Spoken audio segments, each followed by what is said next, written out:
Bonjour, nous vous présentons aujourd'hui le kit Riptide de chez Inokin. C'est un kit qui se compose donc d'un câble de rechargement USB micro USB, un verre Pyrex de rechange pour le cliromiseur Krios, une résistance de rechange 0,25 ohms prévue pour le même cliromiseur, et enfin le kit en lui-même, qui est composé donc d'une batterie d'une autonomie de 3000 mAh, batterie automatique, ainsi que du fameux cliromiseur Krios d'une contenance de 4 ml. Donc cette batterie très simple, automatique, toucher soft, on déverrouille en appuyant 3 fois, 1, 2, 3. Donc là, hop, je viens de la verrouiller, donc il ne fonctionne pas, 1, 2, 3. Je la déverrouille et là effectivement on voit que ça s'allume. 3 points qui indiquent le niveau de charge et de décharge de la batterie. Donc lorsque les 3 points sont allumés en vapotant, elle est pleine et au fur et à mesure elle va indiquer qu'elle va se décharger jusqu'à avoir un seul point lumineux. Donc cette batterie est automatique, 3000 mAh d'autonomie, 65 watts de puissance. Donc elle peut accepter des résistances prévues pour fonctionner jusqu'à 65 watts de puissance.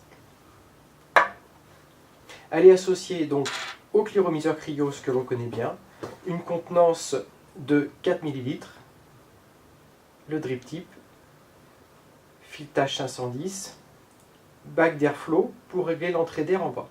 Donc tout simplement un petit démontage l'embout.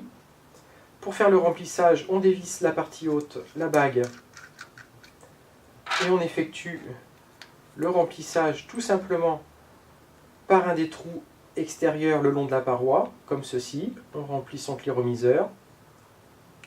D'accord. Également, ensuite, hop, on la referme. Pour effectuer le changement de la résistance, c'est très simple. On tient par le Pyrex, on dévisse la partie basse sur laquelle il y a également la bague d'airflow. Et comme ceci, on dévisse la résistance. On met une résistance neuve lorsque celle-ci est usée. Hop. On bloque sans forcer. On la revisse. Hop, en mettant bien dans l'axe, comme ceci. Voilà.